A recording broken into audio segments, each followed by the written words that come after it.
আছে তিনটে পাহাড় মিলে ত্রিকুট পাহাড় নামলো। সব থেকে আগে যে ভালো হবে তো দাদা, থাকবে তো? বছর দিন গ্যারান্টি আছে।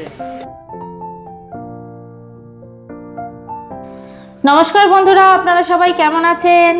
আলাপ নন্দিনীর একটি নতুন ভিডিওতে আপনাদের সকলকে স্বাগত। আজ 16ই অক্টোবর। গতকাল সকাল থেকে আমাদের যে ট্যুর শুরু হয়েছিল তা প্রায় শেষের দিকে বন্ধুরা। এই যে দেওঘরের বিখ্যাত নওলক্ষা টেম্পল দেখে আমরা বাসুকীনাথের দিকে যাত্রা করব। জানেন তো, দেওঘরের আরও কয়েকটা জায়গা দেখার ইচ্ছা ছিল, কিন্তু এবার আর হবে না। এই যে আমরা বাসুকীনাথের পথ ধরেছি, আর ওই বাঁ দিকে দেখতে পাচ্ছেন একটা পাহাড় দেখা যাচ্ছে না? ওটা ত্রিকুট পাহাড়। জানেন তো, আমাদের ত্রিকুট পাহাড়ে আসার কোনো প্ল্যানই ছিল না, কিন্তু যেহেতু দেওঘর থেকে বাসুকীনাথ যাওয়ার পথেই পড়ছে, তাই একবার দেখে নিই। ত্রিকুট পাহাড়ের কথা এর আগে অনেকবার শুনেছি জানেন, বিশেষ করে 2022-এর সেই রোপওয়ে দুর্ঘটনার পর পাহাড়টা কেমন তা দেখার খুব ইচ্ছা ছিল। ভোলানাথের কৃপায় আজ সেই ইচ্ছাও পূরণ হলো। আর এই রাস্তাটা যা সুন্দর না, যে আপনাদের কি বলবো। আপনাদের রাস্তাটা কেমন লাগলো আমাকে কিন্তু কমেন্টে অবশ্যই জানাবেন।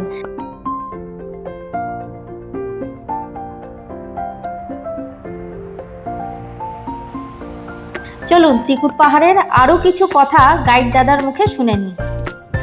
আছে তিনটে পাহাড় মিলে ত্রিকুট পাহাড় নামলো। সব থেকে আগে যে পাহাড়টা দেখা যাচ্ছে ওইটা আছে ব্রহ্মা, এটা বিষ্ণু, যেটার মধ্যে রোপে লাগানো ছিল এটা বিষ্ণু, এটা হলো মহেশ্বর। এই তিনটে পাহাড় মিলে ত্রিকুট পাহাড় নাম হলো। রাবণ যে দ্বিতীয়বার শিবকে নিয়ে যাওয়ার জন্য যে সাধনা করেছিল এই ত্রিকুট পাহাড়ে, তখন এখানে তিন দেব দেখা দিয়েছিল, ব্রহ্মা, বিষ্ণু, মহেশ্বর, তখন থেকে এই ত্রিকুট নাম পড়েছে। এখানে রোপ ছিল, রোপ 10 এপ্রিল 2022-কে অ্যাক্সিডেন্ট করে গেছিল। ওর মধ্যে টোটাল 26টা টলি চলছিল, 48 জন ফাঁসা ছিল। যে কি হেলিকপ্টার থেকে রেস্কিউ করতে আসলো, 45 জনকে রেস্কিউ করতে পারলো, 3 জনকে ভালো করে সেফটি বেল্টটা পরাতে পারলো না, ওই 3 জন পড়ে মরে গেছে। তখন থেকেই রোপটা বন্ধ হয়ে গেছে, এখন ফুট মিটার আছে। এই যে টাওয়ারটা দেখছেন, টাওয়ার থেকে 20 মিটার আগে রেস্কিউতে আদমি পড়েছিল। আসো, যেখানে রাবণ দ্বিতীয়বার শিবকে নিয়ে যাওয়ার জন্য সাধনা করেছিল।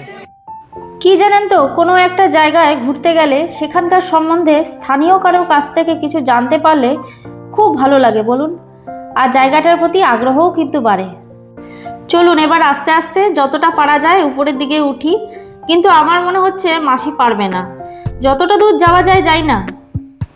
জানেন তো, এই ত্রিকুট পাহাড়ে সারা বছরই মানুষজন আসেন, তবে এই সময়টা দিয়ে মানে এই অক্টোবর থেকে ফেব্রুয়ারি পর্যন্ত ভিড়টা বেশি হয়। না, উঠতে কিন্তু বেশ কষ্ট হচ্ছে জানেন তো, মাসি আর উঠতে পারবে না। মাসিকে এখানে কোথাও বসিয়ে আমরা চট করে উপরটা ঘুরে আসি। উপরটা বলতে একদম পাহাড়ের উপরে নয়, কিছুটা ডিস্টেন্স, ওইখানেই সব মন্দিরগুলো আছে। আমাদের গাইড দাদা খুব সুন্দরভাবে আমাদের ঘুরিয়ে দেখালো। আর এই দেখুন পাহাড়ের ভেতর থেকে কি সুন্দর জল বেরিয়ে আসছে। আমি এক বোতল ভরে নিলাম। এখানে জানেন তো অনেকগুলো মন্দির আছে, যেমন প্রাচীন শিব মন্দির, দুর্গা মাতার মন্দির, গণেশ মন্দির, কালী মন্দির। আর জায়গাটা না খুব সুন্দর, পাহাড়ের একটু উপরে তো, ঠান্ডা পরিবেশ একদম। আমাদের এই পুরো ট্যুরটার মধ্যে তোপচাচি লেকটা যেরকম আনপ্ল্যান্ড ছিল, সেই রকম এই ত্রিকুট পাহাড়টাও আনপ্ল্যান্ড। তবে আনপ্ল্যান্ড হলেও ভারী ভালো লাগলো জানেন তো জায়গা দুটো। আর দেখুন মামা কিন্তু এখনো ছবি তুলে যাচ্ছে। আর এই গুহাটা দেখছেন, শোনা যায় রাবণ মা সীতাকে হরণ করার পর হনুমানজি যখন খুঁজতে বেরিয়েছিলেন, তখন এই গুহাতেই নাকি বিশ্রাম নিয়েছিলেন। এত ভালো লাগলো না বন্ধুরা, যে কি বলবো। ত্রিকুট পাহাড়ে আসা আমার সার্থক। আমরা সবাই এখানে প্রণাম করে এবার আস্তে আস্তে নিচের দিকে নামবো। আমাদের দেখা মোটামুটি কমপ্লিট।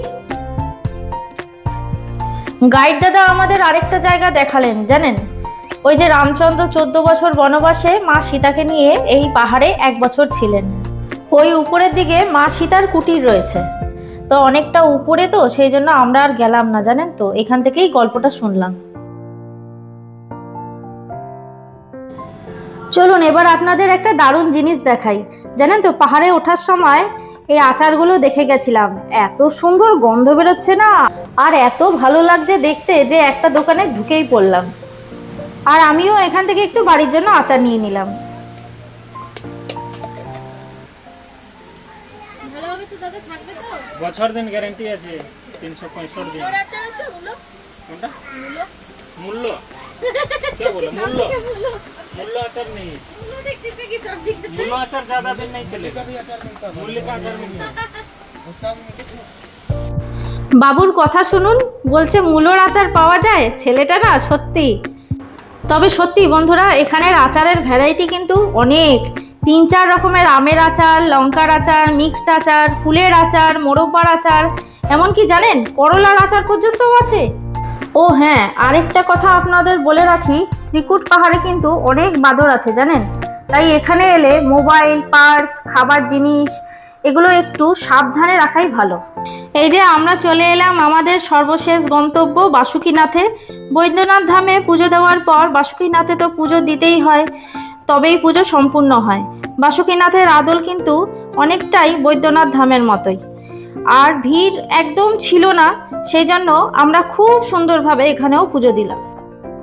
সত্যি বন্ধুরা, অনেক দিনের ইচ্ছে ছিল জানেন বৈদ্যনাথে পুজো দেব, বাসুকীনাথে পুজো দেব, তবে এই একই দিনে এত সুন্দরভাবে দুটো জায়গায় পুজো দিয়ে উঠতে পারবো, এটা ভোলানাথের কৃপা না থাকলে কিছুতেই হতো না। জয় বাবা ভোলেনাথ। সত্যি আমাদের এই দুদিনের ট্যুরটা যে কি ভালো হলো আপনাদের কি বলবো। আমরা সবাই চুটিয়ে আনন্দ করলাম। আর এটা তো সত্যি যে এসব মহাতীর্থ স্থানগুলো দর্শন করলে তো এমনিতেই মনে একটা পজিটিভ ভাইবস চলে আসে, যা আমাদের জীবনের ছোট বড় নানা সমস্যার সাথে লড়াইয়ের বল যোগায়। চলুন আপনাদের এবার মন্দির চত্বরটা একটু ঘুরিয়ে দেখাই, তারপর আমরা বাড়ির দিকে রওনা দেব।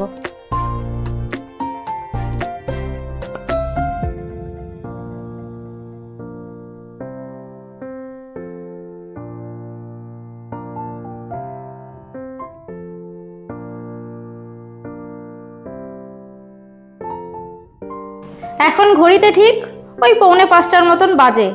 আমরা রওনা দিলাম বাড়ির দিকে।